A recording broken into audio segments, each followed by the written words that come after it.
सब इनकी डिसेबिलिटी देखते हैं, लेकिन ये अपनी एबिलिटी देखते हैं। सब इन्हें डिसेबल्ड बोलते हैं, ये खुद को डिफरेंटली एबल्ड बोलते हैं। आपके जीवन में भी कुछ दुर्घटनाएं होती हैं और वो घटनाएं आपको तोड़ती हैं, परेशान करती हैं, और यही इनके साथ भी हुआ। लेकिन वो कहते हैं ना, जिस व्यक्ति के हौसले बुलंद हों उसकी हिम्मत कोई भी नहीं तोड़ सकता। सफर में धूप तो होगी, जो चल सको तो चलो। सफर में धूप तो होगी, जो चल सको तो चलो।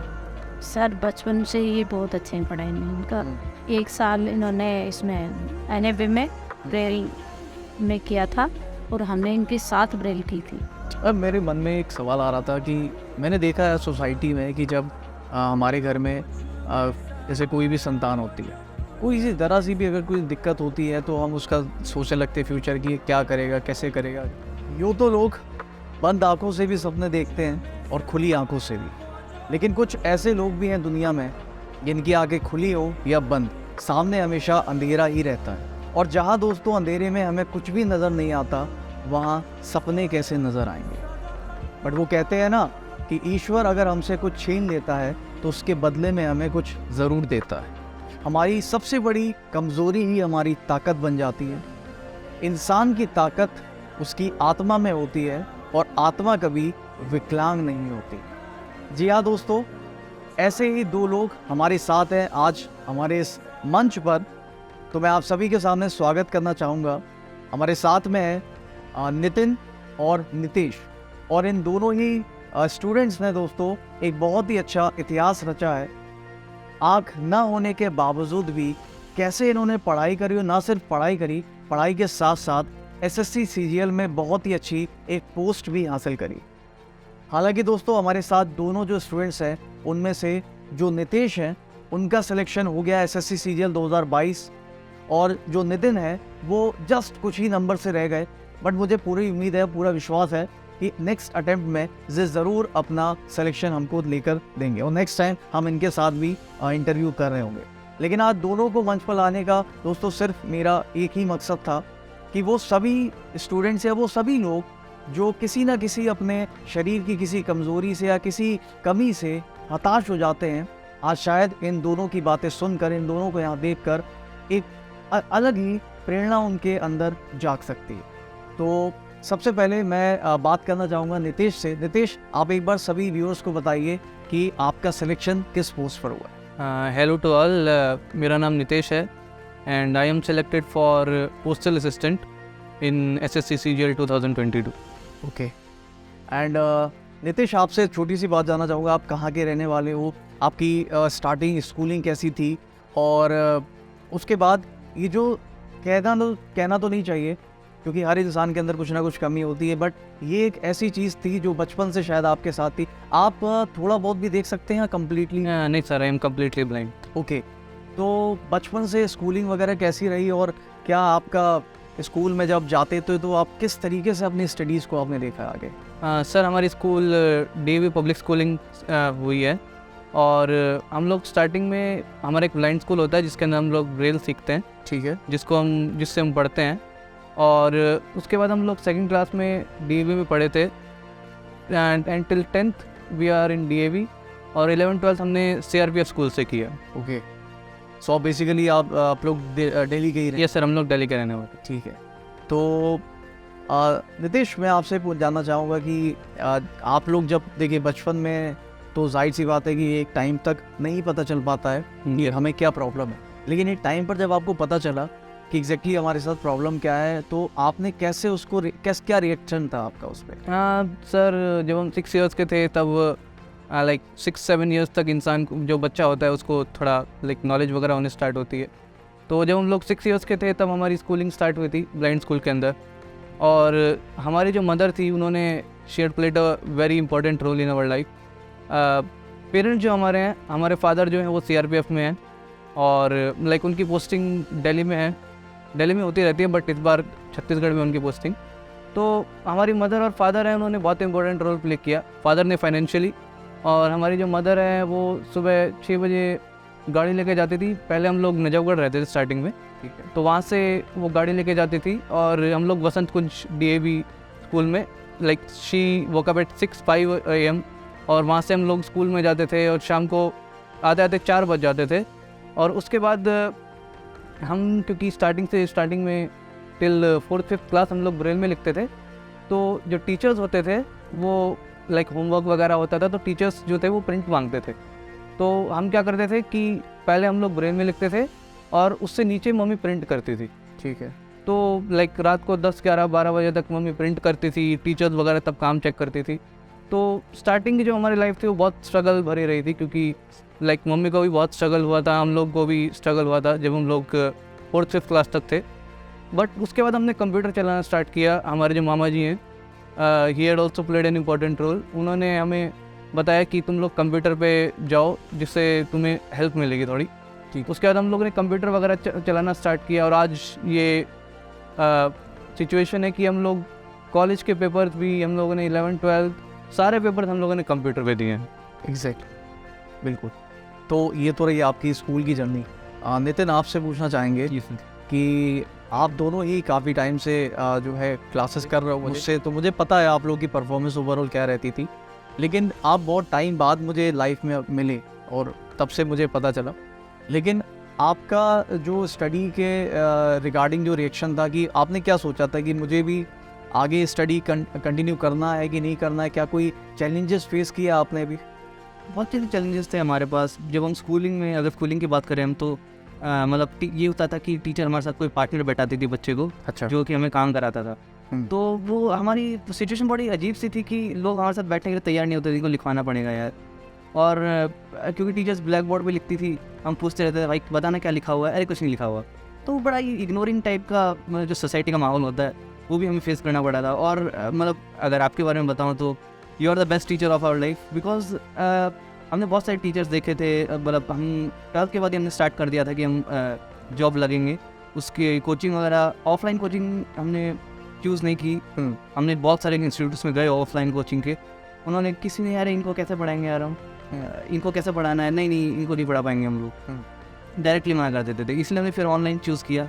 ऑनलाइन में बहुत टीचर्स ऐसे होते हैं कि कुछ नहीं बताते हैं आपको। हमने चूज़ इसलिए किया क्योंकि आप हर क्वेश्चन के बाद उसको एक्सप्लेन करके से बताया, और आपने बहुत ज़्यादा कॉपरेट भी किया हमारे साथ। क्योंकि मुझे याद है कि जब हम स्टार्टिंग में आपसे पढ़ना स्टार्ट किया था तो शायद आपको आपने हमारा ब्लाइंड सर्टिफिकेट भी मांगा था। एग्जैक्टली, बिल्कुल। मैं उस बात पे बिल्कुल बोलना चाहूँगा। ब्लाइंड सर्टिफिकेट मांगने का रीज़न सबसे बड़ा ये भी था कि बहुत सारे जो कमेंट्स आ रहे थे स्टूडेंट के तरफ से, आपको ध्यान होगा, तो वो कहने लगे सर ये कैसे हो सकता है, ये कमेंट भी कर रहे हैं, ये मैसेजेस भी कर रहे हैं, ये आंसर भी कर रहे हैं, ये कैसे हो सकता है, ये सारी चीज़ें।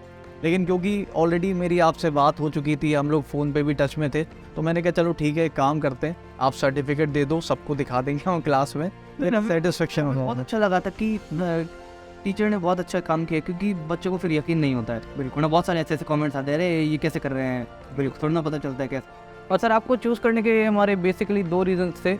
बच्चों को भी पता होगा कि आप जब भी पोल वगैरह देते हो क्लास के अंदर, तो आप हर क्वेश्चन से पहले बोलते हो अगला क्वेश्चन ये रहा, अगला क्वेश्चन ये रहा।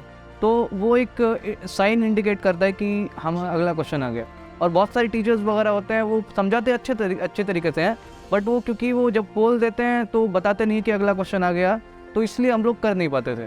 और सेकेंड रीज़न ये था आपको चूज़ करने का कि आप एक्सप्लेन बहुत अच्छी तरीके से करते हैं। जैसे आपने जब कैलेंडर पढ़ाया था, आपको याद होगा, आप एक एक करके याद कराते थे, 033614625035, तो आप सब कुछ बोल के याद कराते थे। सिलोजिज्म भी है, आप मतलब बोल के समझाते थे कि ए का हिस्सा बी में थोड़ा सा है और बी का हिस्सा सी में है, सी और ए का क्रॉस नहीं लगा हुआ, लेकिन अगर आइदर और का केस आता है तो सी और ए के अंदर मतलब हो सकता है। तो आप जो भी सब कुछ बताते थे आप बोल के समझाते थे, इसलिए हमारा रीज़न था आपको चूज़ करने का। Thank you so much. एक जो है इंस्पिरेशन तो आप व्यूअर्स को दे ही रहे हैं, साथ ही साथ आप अप्रिसिएशन भी कर रहे हैं टीचर का। Thank you so much.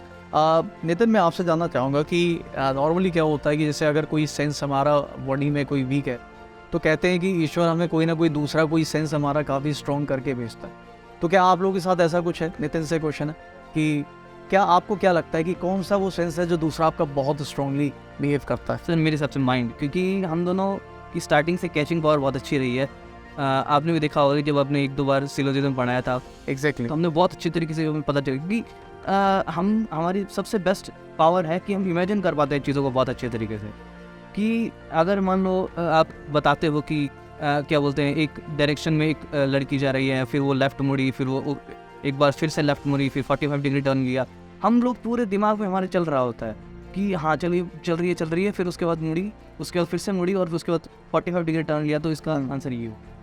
और सर नॉर्मल अगर आदमी होता है, वो जो डायरेक्शन वगैरह वाले क्वेश्चन होता है, वो जैसे अगर आप उस क्वेश्चन को करके तो आपको पूरा राइट करना पड़ेगा, आपको पूरा इमेज बनाना पड़ेगा कि जो बड़े बड़े क्वेश्चन होते हैं कि पहले उसने 45 डिग्री टर्न लिया, फिर उसने 90 डिग्री टर्न लिया।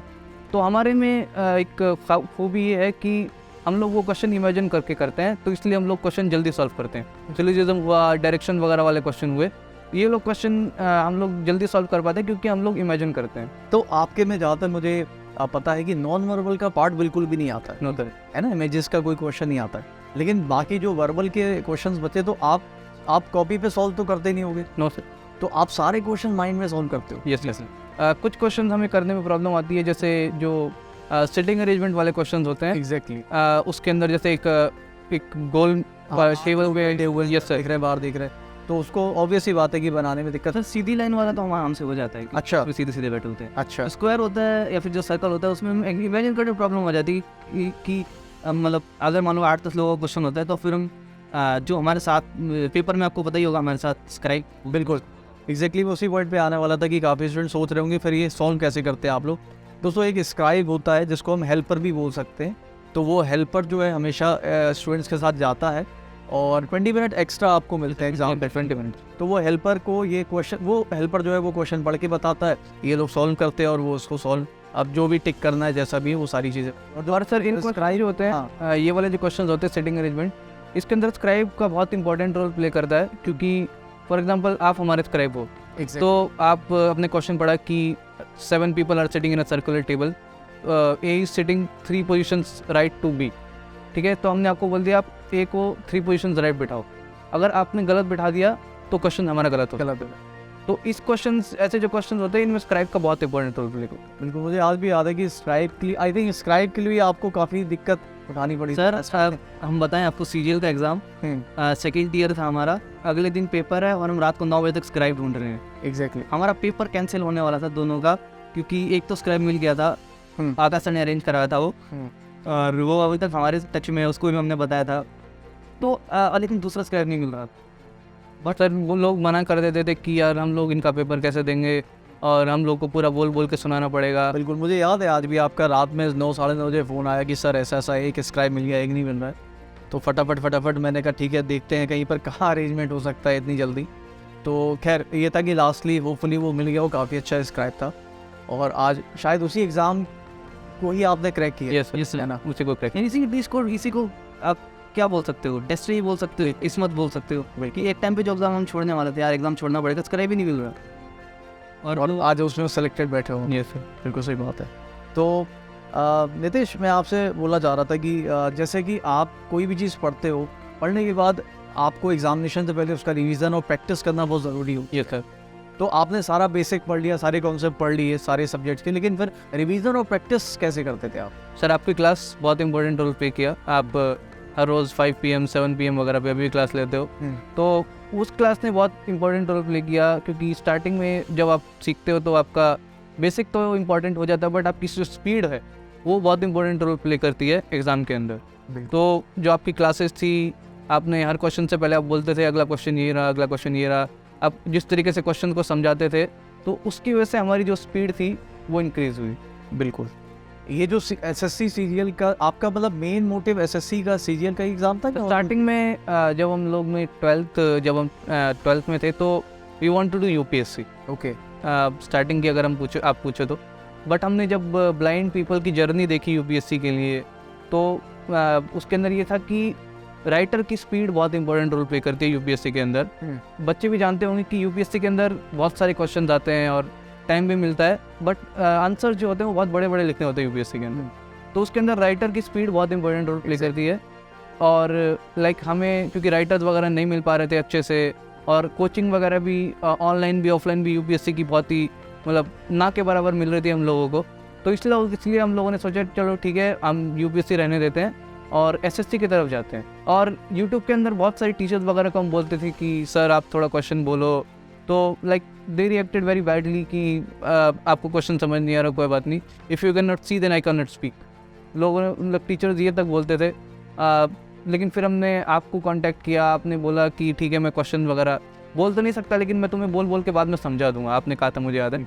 तो उसके बाद फिर आपने जब आप समझाते थे तो हमें रीजनिंग वगैरह समझ आता था, मम्मी हमारे क्वेश्चन पढ़ के सुनाती थी, तो तब हम लोग ऐसे क्वेश्चन वगैरह करते थे। एग्जैक्टली मुझे याद है कि जब मैं आपसे पूछता था कि आप कैसे कर रहे हो क्वेश्चन, कैसे आंसर दे रहे हो, तो आपने बोला कि मम्मी बैठी हुई है बगल में और वो सारी चीज़ें। तो मैं आपसे पूछना चाहूँगा मम्मी की एजुकेशन क्या है? Sir she is 8 pass. Okay, तो जो भी चीज़ें मैं क्वेश्चन बोलते थे अब आपके कंप्यूटर पे आते थे तो मम्मी पूरा क्वेश्चन पढ़ती थी?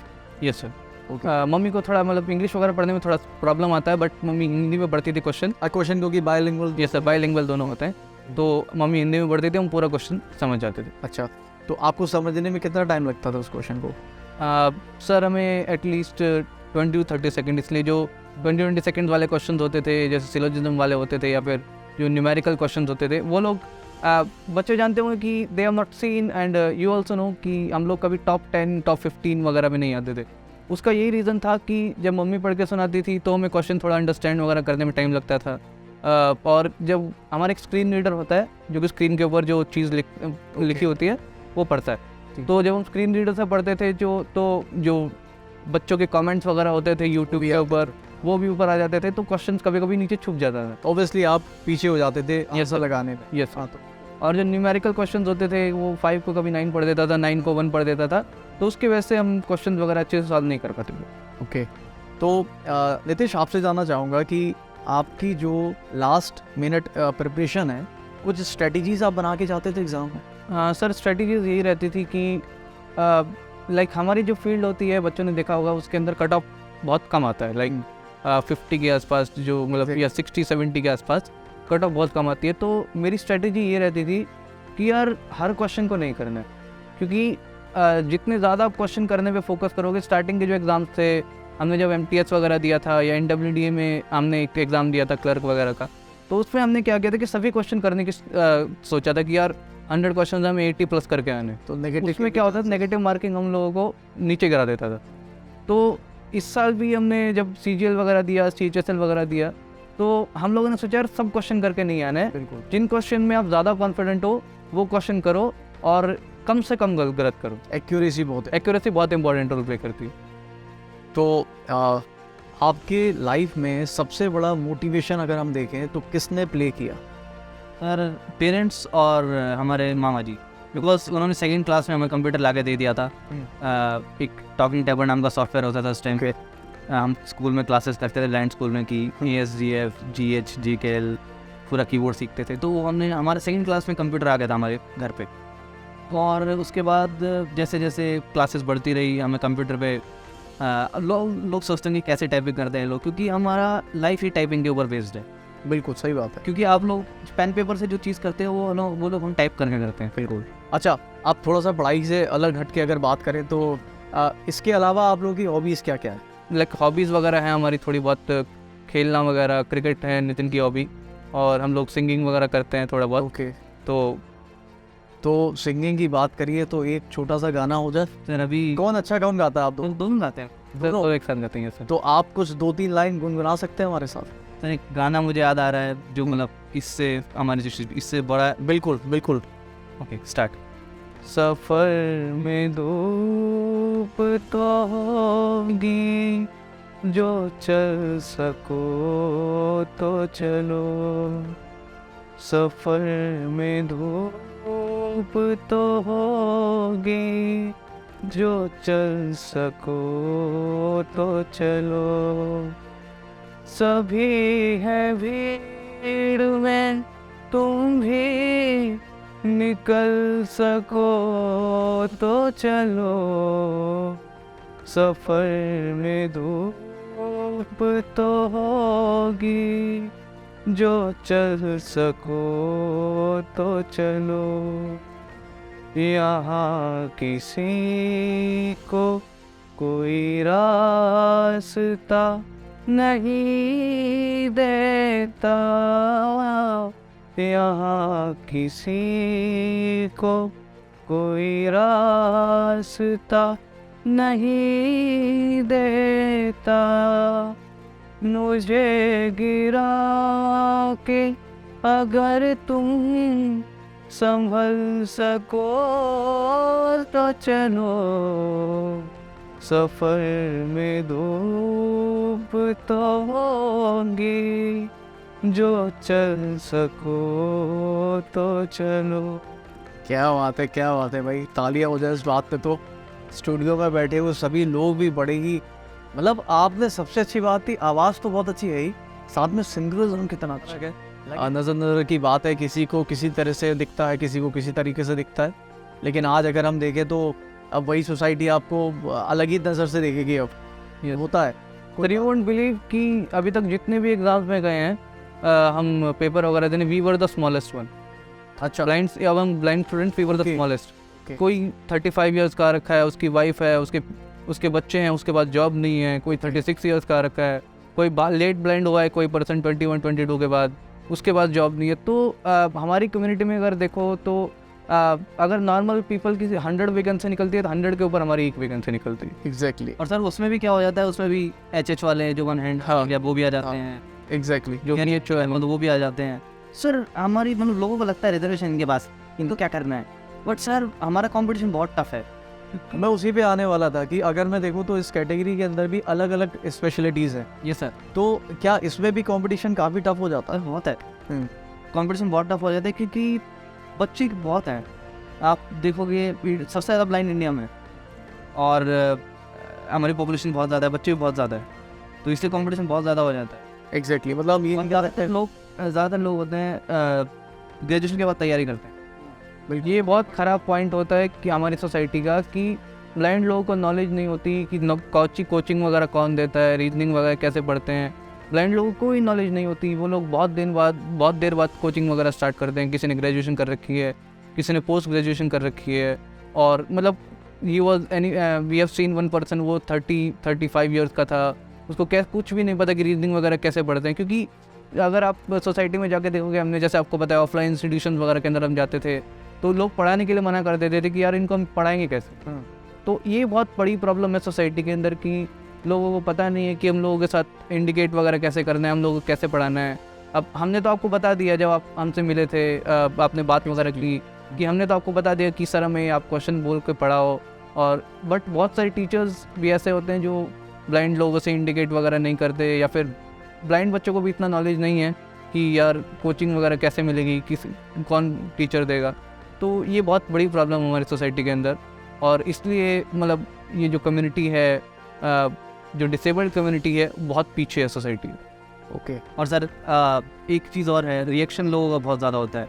और मुझे याद है जब हम फर्स्ट डे गए थे CRPO स्कूल में, हमने 11th और 12th की है, तो फर्स्ट डे जब हम गए, हमने लैपटॉप खोला, बच्चे पूरी क्लास के बच्चे हमारे आसपास खड़े हो गए, ये क्या कर रहे हैं क्योंकि उनको पता नहीं ये लोग ऐसे ही काम करते हैं, इसमें कोई नई बात नहीं है, इनमें कुछ अजूबा नहीं है। क्योंकि अगर हम टाइपिंग नहीं करेंगे, हमारी ज़िंदगी नहीं है, सही बात है, लाइफ हमारी उसके ऊपर बेस्ड है। बिल्कुल सही। तो जैसा कि नीतीश और नितिन आप दोनों ने बोला कि आपकी जो ये पढ़ाई का सफ़र है, आपके इसमें काफ़ी इंपॉर्टेंट रोल जो है मदर ने इम्पॉर्टेंट रोल प्ले करा है।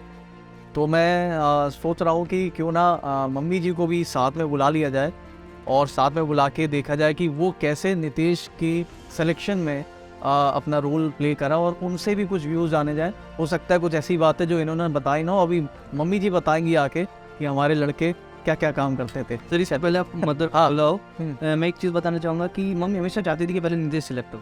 अच्छा, बड़ा है, और वो I am the first person of our generation in the family जिसका जॉब लगा सरकारी जॉब। क्या बात है। तो मम्मी की मतलब, अच्छा मम्मी ने बोला है ना कि आपको भी होना सिलेक्शन। यस सर, बोला है दोनों को होना है, बट मम्मी हमेशा से चाहती थी कि पहले नीतीश का सिलेक्शन हो, क्योंकि वो बड़ा है। अच्छा, तो आप लोगों में कितना डिफरेंस है? 23 मिनट्स 23 मिनट्स का। तो चलो ठीक है, बढ़िया। तो ठीक है, फिर अब हम बुला लेते हैं नीतीश और नितिन की मम्मी जी को, और फिर उनसे भी कुछ बातें करें। ओके, तो दोस्तों हमारे साथ में नितिन और नीतीश की मम्मी जी हैं, तो मम्मी नमस्कार, स्वागत है आपका अभिनय मैथ्स यूट्यूब चैनल पर। जैसा कि आप सभी को पता है कि अभी अभी दोनों लोगों ने बताया, नितिन और नितेश ने, और क्योंकि नितेश का भी सिलेक्शन हुआ है और काफ़ी इंपॉर्टेंट रोल प्ले करा है मम्मी जी ने, तो पूछते हैं कि ये किस तरीके से जो है इनको पढ़ाई करवाती थी, बचपन में कैसे पढ़ाई करते थे, अभी तक कैसे पढ़ाई करते थे, और कितना खुश हैं इनकी सिलेक्शन का। और नितिन का अभी नहीं हुआ है तो वो आगे का रोड मैप क्या रहेगा। तो मैम ये बताइए कि जब ये बचपन में ये कैसे थे पढ़ाई में दोनों के दोनों? सर बचपन से ये बहुत अच्छे हैं पढ़ाई में। इनका 1 साल इन्होंने इसमें NAV में ब्रेल में किया था और हमने इनके साथ ब्रेल की थी। हम ये इसमें एकेडमी में पढ़े, उसमें थे NAV में, जो इन्हें 1 साल वहाँ पे ट्रेनिंग ली थी ब्रेल की। ठीक है, और हमने दोनों ने, हस्बैंड वाइफ ने, इनके साथ ट्रेनिंग ली। ठीक है, फिर हमने ब्रेल इनको अच्छे से करवाया। फिर इनका 1 साल में इंटीग्रेशन हुआ, ये 2nd क्लास में इनका एडमिशन हुआ। बिल्कुल। और तब से ये पढ़ाई में सर बहुत अच्छी है। अब मेरे मन में एक सवाल आ रहा था कि मैंने देखा है सोसाइटी में कि जब हमारे घर में जैसे कोई भी संतान होती है, कोई सी ज़रा सी भी अगर कोई दिक्कत होती है तो हम उसका सोचने लगते फ्यूचर की क्या करेगा, कैसे करेगा। तो आपका सबसे पहले रिएक्शन क्या था आप लोगों का? हम लोगों को ये नहीं पता था कि हमारे बच्चे पढ़ पाएंगे। अच्छा। जो सबके बच्चे स्कूल जाते थे तो मैं भी यही सोचती थी क्लास मेरे बच्चे भी कभी जाए। लेकिन हम लोग जब झाड़ू आए, इसके पापा की पोस्टिंग हुई दिल्ली में, हम वहाँ पे आए तो हमने एक लड़की को देखा कि वो स्कूल जा रही है। तब मेरे हस्बैंड ने वहाँ जाके और एक बार पता किया कि इन बच्चों की पढ़ाई कैसे होती है। फिर नजफगढ़ में एक ब्लाइंड टीचर था, उससे हमने 1 महीने ट्रेनिंग ली। फिर अपने बच्चों को एडमिशन करवाया। ओके। पहले हमने ब्रेल सीखी थी, स्कूल वालों का बस मेन रीज़न यही था, पेरेंट्स को ब्रेल आनी चाहिए तब हम एडमिशन लें। तो अभी जैसे अगर मैं SSC CGL की बात करूं तो आप अभी बताया इन्होंने कि आप पहले चाहते थे कि पहले बड़े भाई का होए, पहले नितेश का सिलेक्शन हो, ऐसा? अच्छा, ऐसा क्यों? नहीं, हम चाहती तो मैं ये थी कि दोनों का मेरे साथ हो जाए। हाँ। लेकिन मैन ये था कि अगर दोनों का ना हुआ तो पहले बड़े भाई का हो, क्योंकि अच्छा। इसका हो गया तो ये उसको अपने आप सपोर्ट करेगा। ओके। हालांकि ज़्यादा अंतर नहीं है, 23 मिनट का डिफरेंस बताया। अच्छा, फिर भी मेरा पूरे परिवार यही चाहता था कि नितेश का पहले हो। ठीक है। नितिन का तो चाहे 1 साल बाद हो जाए, कोई दिक्कत नहीं, वो छोटा है। अच्छा, जब ये क्लासेस करते थे तो मैं पूछता रहता था कि आप कैसे आंसर दे रहे हो, कैसे कमेंट कर रहे हो, तो ये बताते थे कि मम्मी बैठी हुई है साइड में और वो क्वेश्चन को पढ़ के बता रही है और फिर हम लोग सॉल्व करते हैं। तो आपके लिए कितना आसान और कितना मुश्किल रहता था वो? बहुत मुश्किल रहता है सर। मैं ज़्यादा पढ़ी लिखी नहीं हूँ, मैं 8 पास हूँ बस। ओके। लेकिन मैंने जो ज़्यादा बड़ी स्पेलिंग होती थी तो मैं इनको एक लेटर बता के, हाँ, उसको जोड़ते थे। अच्छा, बाद ये मेरे को बताते थे कि मम्मी ये वर्ड बन। हाँ। जब इनको हो गई थी 3-4 महीने, फिर मेरे को अच्छे से उसकी स्पेलिंग पढ़नी आ गई थी। बाद में मेरे को रीजनिंग के आंसर भी अच्छा, मतलब आप भी क्वेश्चन सॉल्व करने लगे? मेरे को आती है सर। तो आपको भी मतलब कहीं फॉर्म डलवाना चाहिए था SSC का, तो आज आपका भी select. Sir before you ask next question, जब मम्मी ने हमने आपको बताया कि मम्मी स्टार्टिंग में हमें कार में लेके जाती थी, लाइक हम लोग सुबह 6 बजे निकलते थे और रात शाम को 4 बजे घर के अंदर घुसते थे, और फिर जो टीचर्स थे वो प्रिंट वगैरह लेते थे क्योंकि like teachers do not understand Braille, तो वो लोग प्रिंट में लेते थे, मम्मी प्रिंट करती थी। तो हमारे लाइक फैमिली के बहुत सारे लोग क्रिटिसाइज़ करते थे मदर को कि लाइक, क्योंकि लाइक गांव का वगैरह के अंदर होता है कि यार लाइक मदर कैसे चला रही है, और लाइक क्योंकि वही हमें स्कूल वगैरह में लेके जाती थी तो बहुत सारे लोग क्रिटिसाइज़ करते थे फैमिली के अंदर। और जब हमारा स्कूलिंग होता था टिल 2 PM तो मम्मी पूरे दिन वहाँ पर बैठी रहती थी। इसके ऊपर भी लोग लाइक बातें, फैमिली में लोग बातें वगैरह बनाते थे कि लाइक इनका स्कूल इतना इंपॉर्टेंट वगैरह थोड़ी है, इनको पढ़ा क्यों रहे हो, ये है वो है। तो फैमिली के अंदर भी, और जो हमारा विलेज वगैरह है हरियाणा में, जो हमारा विलेज है उसके अंदर भी लोग बहुत बातें बनाते थे इस मामले में। बट मम्मी ने बिल्कुल भी हार नहीं मानी और आज आप देखिए हम का बिल्कुल। तो मैं ये जानना चाहूँगा कि जैसे वैसे तो मम्मी लोगों को अपने बच्चों में सब अच्छाइयाँ ही दिखती हैं, नो डाउट, और लेकिन इन लोगों की, दोनों के, नितिन और नितेश की, कोई ऐसी खूबी जो दूसरों से बिल्कुल अलग हो, कोई इनकी कुछ तारीफ वाली बात या कुछ ऐसी चीज़ें बहुत अच्छे हो जैसे? वैसे तो देखे हम अपने बच्चों की कोई पेरेंट्स इतनी जल्दी से तारीफ नहीं करता लेकिन मैं इनको हमेशा डांटती रहती हूँ, इनकी तारीफ कभी नहीं करती इनके सामने। लेकिन आज मैं जो सच्चाई है वह बताऊंगी सर। मेरे बच्चे हमेशा से टैलेंटेड है और हमेशा बड़ों का सम्मान करते, कभी बिल्कुल बिल्कुल सही। और वो तो सर आपको भी पता है। बिल्कुल। लेकिन हर जगह इन्होंने बहुत ज़्यादा परेशानियाँ उठाई हैं और तब आज इस मुकाम नहीं अब कोई दिक्कत नहीं, पर परेशानियाँ उठाई हैं तभी। हिम्मत नहीं। हाँ, सबसे बड़ी चीज़, सबसे बड़ी चीज़। सर कोई पेरेंट्स समझाता है बच्चों को, ये मेरे को समझाते हैं, मम्मी बोलने दो किसी को भी, आप इग्नोर करो उन बातों को। इन्होंने मेरे को हमेशा सपोर्ट किया। नहीं, मेरे हस्बैंड तो आज छत्तीसगढ़ में 2 साल हो गए उनको पोस्टिंग में, हम मम्मी बेटे अकेले रहते हैं। लेकिन सबसे मेन रोल मेरे भाई का है जो बाहर बैठे। इनका 2nd क्लास से एडमिशन से लेके 2nd क्लास में इनको कंप्यूटर दिया था और आज तक वही कंप्यूटर, लैपटॉप, फ़ोन सब कुछ इनका वही डिसाइड करता है। और आज ये जो CGL में जो इन्होंने इसने क्लियर किया है उसका मेन रोल मामा जी का बता रहे थे। बिल्कुल बिल्कुल सही। उसने सपोर्ट किया है कि हमें ये नहीं पता था कि बच्चे 12th के बाद तैयारी करेंगे तो ये जल्दी पहुंच जाएंगे। आज ये BA के बाद तैयारी करते तो ये 3 साल बाद पहुंचते। ये आप लोगों की मेहनत रही शुरू से ही, आप लोगों ने हार नहीं मानी जैसे आपने बताया, और आप लोगों का आशीर्वाद हमेशा रहा है, आगे भी रहेगा। और अब होपफुली अब नितिन की बारी है। नितिन को भी आप जल्दी से जल्दी उसके साथ भी बैठिए, आप उसकी भी क्वेश्चन को सॉल्व कराइए। ने KVS क्लियर किया हुआ है। हाँ जी। उसका कंप्यूटर और टाइपिंग में कुछ अभी प्रॉब्लम आई है, अगर उसमें हो गया तो क्या पता भगवान चाहे तो वो भी क्लियर। बिल्कुल हो जाएगा। बिल्कुल तो मैं चाहती हूँ कि दोनों बच्चे मेरे एक ही साथ ड्यूटी पे जाएं। बिल्कुल बिल्कुल। मन तो यही है, लेकिन आगे भगवान की मर्जी है कि वो क्या करेगी। और बाकी CGL अभी आ रहा है तो अभी दोबारा से फॉर्म भरे हुए हैं, जी तो देखते हैं। बिल्कुल। तो नितेश, बहुत अच्छा लगा आपके साथ बात करके, नितिन के साथ बात करके, मैम आपके साथ बात करके। जाते जाते नितेश मैं आपसे बोलना चाहूँगा कि हमारे जितने भी व्यूअर्स हैं, जितने भी स्टूडेंट्स हैं जो फिज़िकली चैलेंज्ड हैं या फिर जो नॉर्मल भी हैं, जो नॉर्मल होते हुए भी आज हार जाते हैं कि मुझसे यार एग्ज़ाम क्लियर नहीं हो रहा, 1 साल 2 साल हो गया नहीं हो रहा, जबकि हमें सारी सुविधाएं मिली हैं, सब कुछ मिला है। हालांकि आप सोचिए कि मैं मान सकता हूँ फाइनेंशियली हम वीक हो सकते हैं, लेकिन शायद इतनी प्रॉब्लम तो नहीं है काफ़ी लोगों को हम में से जितनी जो है आज नितिन और नितेश को है, लेकिन उसके बाद भी इन्होंने करके दिखाया। तो उनके लिए नितेश आपकी तरफ से कोई मैसेज है?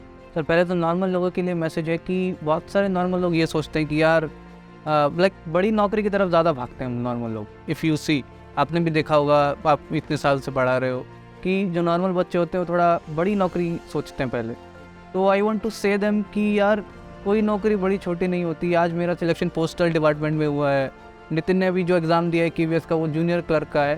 तो किसी नौकरी को छोटी बड़ी मत समझो और पहले सबसे पहले जॉब पकड़ने की कोशिश करो, भले ही वो प्राइवेट हो, भले ही वो गवर्नमेंट हो, और उसके बाद अपना जो लक है वो आजमाते रहो एग्ज़ाम के ऊपर। और स्टार्टिंग अपनी जो तैयारी की जो स्टार्टिंग है वो अप्रॉक्सीमेटली 10th या 12th के बाद स्टार्ट करो, क्योंकि उसके बाद आपके पास ज़्यादा मौके रहेंगे। बहुत सारे बच्चे हैं, हमने भी हमारी सोसाइटी में भी हैं जिन्होंने ग्रेजुएशन के बाद सोचा है कि यार अब हम लोग CGL की, अब हम लोग CHSL की तैयारी करना स्टार्ट करते हैं। तो उसके बाद क्या होता है कि आपके पास मौके बहुत ही लिमिटेड बचते हैं। हम लोग का तो ये है कि यार हम लोग तो कितने भी अटैम्प्ट दे सकते हैं, हम लोग अटैम्प्ट्स को कोई लिमिटेशन नहीं है। बट नॉर्मल आदमी का अटैम्प्ट होता है, भले ही UPSC हो, भले ही वो CGL CHSL हो, एक अटैम्प्ट होता है कि आप इतने एज तक दे सकते हो या फिर आप इतने अटैम्प्ट दे सकते हो। तो इसलिए जो अपनी तैयारी है एग्ज़ाम की वो 10th या फिर मैक्सिमम टू मैक्सिमम 12th के बाद स्टार्ट करो, जिससे आपका कॉन्फिडेंस भी ऊपर होगा।